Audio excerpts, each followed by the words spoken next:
Ang susunod na programa ay rated PG. Ito ay nangangailangan ng patnubay at gabay ng magulang para sa mga batang manunood. Ikaw ang bawat sana sa lahat ng hiling. Yan! Walang magiging okay.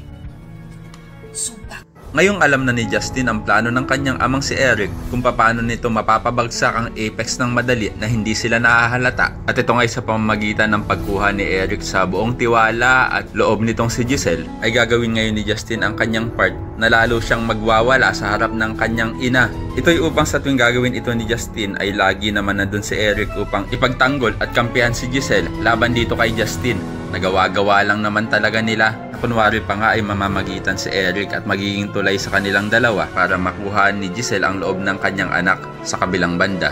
Mukhang nanunumbalik na naman ang feelings nitong si Robert para kay Lynette dahil nang makita niya itong nanginginig sa sobrang takot. At muli niya na naman niyang naramdaman ang yakap ni Lynette at pagmamahal nito. At naiinis rin si Robert kay Carlos dahil nga daw pinapabayaan nito si Lynette na maggala-gala sa halip na magpahinga lang sa bahay dahil nga sa hindi pa ito lubusang magaling sa kanyang trauma. Pero ang payo naman ni Dr. Ray kay Robert na dapat niya lang tantanan na si Lynette dahil nga may asawa na itong tao. At wala na daw magagawa si Robert kundi ipaubayan ang pag-aalala kay Carlos na asawa nito. Sa kabilang banda, mamasamain nga nitong si Carlos na makita niya ang kanyang asawa na kasama itong si RJ. At feeling talaga ni Doc Carlos na pinagtataksilan siya ng kanyang asawa. At kahit anong paliwanag nga nitong si Lynette ay hindi siya pakikinggan ni Carlos. Sobrang galit ni Doc Carlos kay Lynette ay maihahagis niya ang baso na naglalaman ng kanyang iniinom alak. At ito nga itatama sa braso ni Lynette na bigla namang dudugo agad. Kaya naman ko isa ka rin sa mga naniniwala na dapat ay mga kakampi naman nila Annalyn ang dapat ipadala ni Direk at hindi puro kontrabida. Ay pakilike ang video na ito and don't forget to subscribe.